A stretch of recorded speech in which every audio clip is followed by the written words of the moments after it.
Hello, so it's July the 15th, 2020, and today I want to touch on one of the most delicate topics there is, one that most people won't address for fear of being labelled racist, and that is the demographics of the UK and how our population is going to look very different in a generation or two.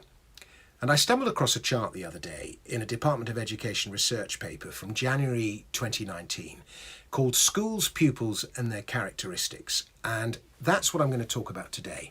Here's the chart, and it shows that white British now make up 65.5% of kids in primary schools, in state-funded primary schools. And kids from minority ethnic origin, that's Asian, black, non-white British and so on, make up 33.5%. So that's 65.5% white British, 33.5% minority ethnic origin, and 1% is unclassified. Now, my eldest two kids are mixed race, so I'm not sure which category they come under. Now, bear in mind, this is the whole of the UK, so it includes primary schools in remote rural parts of the country where white British will be, probably 100%. Where I am in, or maybe not 100%, but, 95% plus. Where I am in southeast London, in the borough of Lewisham, white British makes up, in some primary school classrooms, less than 10%. Now, this 65-35 or 65.5-33.5 ratio compares with 80-20 back in 2006. So that's a 65% rise in 13 years. And another 65% rise in 13 years would take us to 54%. Thus, white British minority by 2033. What is the case in primary schools will, within a generation or two, reflect the population as a whole. Demography is destiny, as the old saying goes. White British have long since been a minority in London. That landmark was reached in around 2005. There'll be a minority in Birmingham next year, I read, and the rest of the country will follow. Now, some will see this as a good thing, champions of multiculturalism and so on. Others, traditionalists, old school conservatives, will not.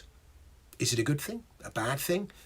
Doesn't really matter what your opinion is. That is the trajectory we are on. There are more people in the world than ever before, and more of them than ever before are on the move, whether they're displaced by wars, by lack of water, by poverty, hunger, or whether they're looking simply for better opportunities. Can you blame people for wanting to move to improve their lot? It's quite natural and normal. And as we have better planes, trains and automobiles and boats than ever before, people are going to be able to move quicker and further than ever before. And this is a global migration of people of historic proportions. It's a tide in the affairs of men. And as someone who isn't crazy about national borders, I've always had a fairly relaxed attitude towards movement of people. If you want free minds and free markets, then you have to have free movement as well. However, if you want an expansive and benevolent welfare state, then open borders don't work. Infrastructure, transport, schools, healthcare, welfare, they all get overwhelmed. Free markets can quickly adapt to large-scale mass movement of people. Supermarkets and clothes shops and technology, for example. Tesco's has adapted fine. State systems, education and the NHS, restrictive planning laws, it makes it a different matter. It's harder to It just can't move as quickly.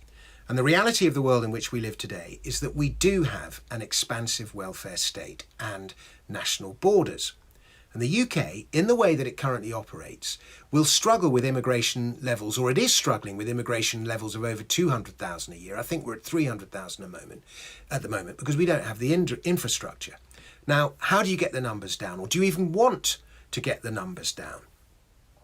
In the face of this global mass movement of people, should the state defend local people and local ways? Many feel that the UK authorities aren't doing that in fact institutions from the BBC to the police, in bending over backwards to be not seen as racist, are doing the opposite.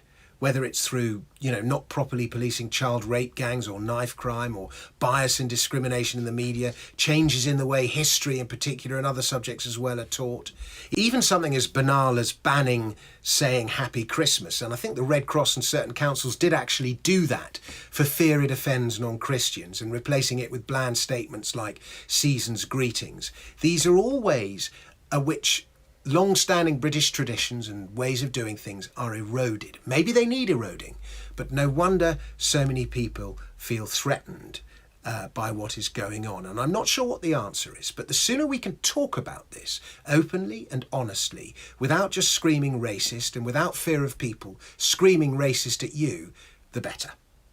Thanks very much for watching. Please subscribe to my channel, and please share this with a friend. I'll post a link to the report in the comments below.